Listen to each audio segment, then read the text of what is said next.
Hey, Get Fox here. Today we got the top 5 running backs of MUT 18 in my opinion. Now I'm going to rank them based on how much I enjoyed using them, how dominant they were, the price to performance ratio, all that good stuff. But we got to get going. Let's go first onto the honorable mentions. All right. So first up on the honorable mention, we have Adrian Peterson. Now, the running back was kind of not too expensive because it was part of a set that added to a master set. And I had him on my squad for a long time because, I got the NIT card. But overall ran well, fumbled a little bit, but that was back when I think fumbles were less in the game than they are now. There was a patch to bring more fumbles and with more hit sticks and stuff because we complained. Can you imagine? Remember the time that we complained there were not enough fumbles? Anyways, the next kind of good budget card was Chris Thompson. He hit the threshold for spin and juke and was really cheap, if I recall correctly, only tens of thousands of coins. And again, part of a set there. So he also performed pretty well for guys.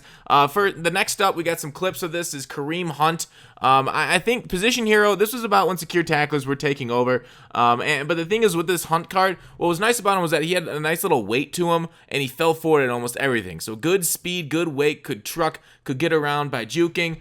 Here's another little push off, little battle ready. Actually, he doesn't have battle ready. What am I talking about? He's got Energizer. One of the worst chems, but I did like his weight to speed to everything ratio on the card. There he's bouncing off for a touchdown. So that was a pretty good card, I thought. Mike Vick, now around Christmas time was really when we started complaining a lot more because it would have been bad when Barry had launched. And really we could put up with it for a few weeks. But this Mike Vick in the next card, my goodness, for not terribly expensive. I mean, they were a couple 100,000 coins on launch, but Vic had great speed, great ability to be elusive. That was a nice little way to outrun the defense. So he was plenty fast, was able to outrun many defenders. There, watch this play. I love this play. Whoop! There's a spin. Oh, there's a get off me, and there's just a run around his user.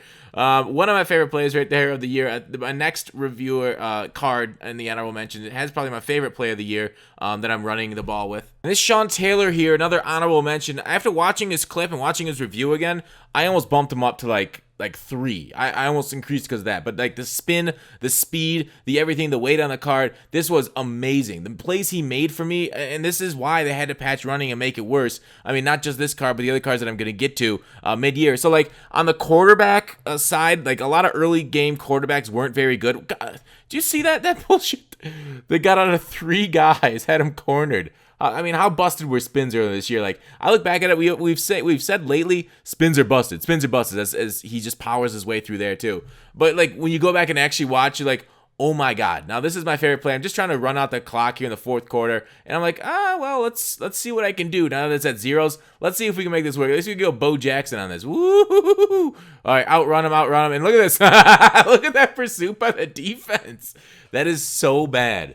So bad. That's Madden. We got one guy to beat and we're woo going around his user. God, that was so bad.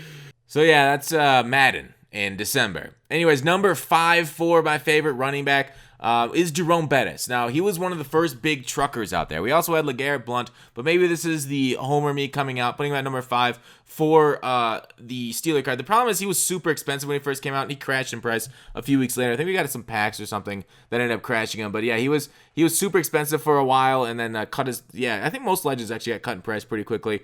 But yeah, with trucking.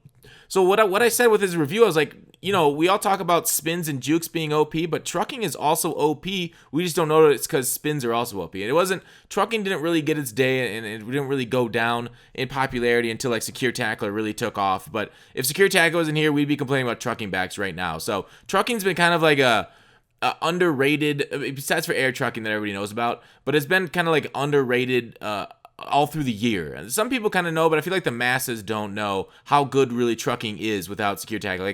As you saw right now, early in the year, they ended up fixing that. Defenses froze when you actually got a truck animation. So they didn't actually look at trucking. They looked at juking. They looked at spin. They looked at it all. But there's Bettis just fighting forward. Look at that animation. I don't know how many times I've seen that animation this year, but it's got to be. Man, that might be the only one, actually. But he also had jukes and spin. Not the greatest. I don't think he hit the exact thresholds, if I recall correctly. But yeah, for a trucking back, I love this card early. Look at that. Just pummel him. And I think I love trucking more than spinning and juking in the game because I just like overwhelming a man's spirit. All right. Number 3 or 4, sorry, is Marshall Faulk. Marshall Faulk, I didn't do a review of him, so I don't have footage of him for you guys. But when the game launched, he had the spin thresholds. He was faster than everybody on the field. He was broken. But not too many people ran with him because it was really expensive to start off the game. So it wasn't really too well known until a little bit later when we started getting more affordable guys that hit the spin and juke threshold. And we saw the very fast running backs a little bit later. But at launch, Marshall Faulk absolutely dominated the game, and he did his work. All right, number 3 on the top 5 running backs of MUT 18. Look at the right one, not the left one. LaDainian Tomlinson. Now, there is certain something to be said about somebody that's always there for you. You know, a reliable backup through and through. Rarely beaten out talent-wise by your starter, but he never complained. Yeah, go ahead, try out those other hussies. You know I'm always here for you. He knew we were coming back, and so did we. Even though with all the daily packs, he was expensive as all the other running backs in the game, but we still didn't care that he took that premium fuel.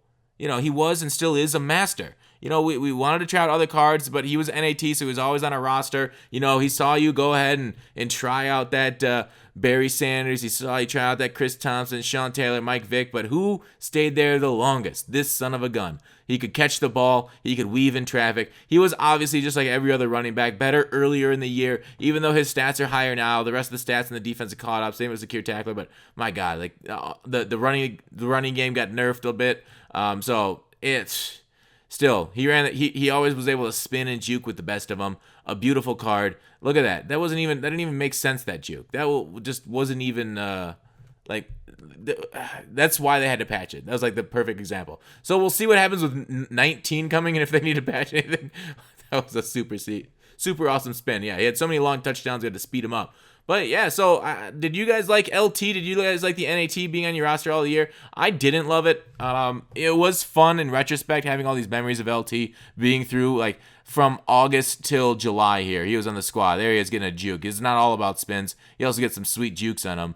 But number 2, let's move on to the next one. Now, this is a tough decision, but I decided to go with Bo Jackson at number 2. Number 1, I think you guys know who it's going to be. Bo Jackson with the high speed. He could also get +1 speed with the uniforms. He hit the spin, juke, trucking, everything threshold. This was like the first do-it-all back that could do any single move for you and at high speed. And really, it showed on the field. Maybe it wasn't as, because by the time Christmas came out, it was a big promo drop. There was a lot of cards that came out that helped with that, a lot of the Bo Jackson that would maybe help against him. Whereas like when Barry came out, there was fewer talent on the field. That's my number 1. Sorry for the spoiler. But like Bo Jackson here, look at that. Spins, trucks, everything, every play, does it all. Like this card is still, like you could probably still use this Bo Jackson card as your running back and still put up some decent numbers. Obviously not as great as back then, but compared to other cards now, maybe you'd have a little trouble. But for like a budget squad, not bad. Number 1, I spoiled it. I am a bad man. Sorry, Barry Sanders. But this was obvious, right? He came out at Thanksgiving time with these stats. Insane. Like, I know his Ultimate Legend was crazy, but the way the game revolved around, like, he literally changed the game, the meta game. What became, like, just run Barry. Like, I don't run a lot of tosses. I don't love running the meta stuff. But the meta became basically run stretch, run toss with Barry, and just have him spin a guy out and score a touchdown. It was absolutely disgusting. He ruined the game. And really, I loved playing with him, but I hated playing against him. He was hard to box. Still a solid running back now, but you got the Ultimate Legend just like you had with Bo, but look at him just weaving back and forth. I wouldn't consider myself like a top-end stick skill guy on the sticks for the running backs, but like early Madden 18 had me looking like a motherfucking problem right on these sticks. Like with the amount that these running backs, how much are they able to do for you? Where it's just basically hit the spin button and win. There he is trucking forward, falling forward for us. There he is. Oh, yeah. Okay, yeah. Never stumble, recover. Yeah, so Barry Sanders, I don't know. Did you think he made the game degenerate? Just busting out moves. Man, he looks good. He looks so damn good out there. While I think the game looks better from like looking at it on a video or basically a spectator, I do think it does play a lot worse when that's all you have to do. Like that was so sick. You're able to spin out 3 guys plus just with left trigger B or just regular B or anything. Really. Oh God. The animation was glorious. But anyways, that's my top 5. What do you guys think? Let me know what you guys think who your favorite top 5 running backs are for 18. But unlike quarterbacks, we went with early game running backs. And that is it. Thanks for watching. Call to action. I'll see you tomorrow.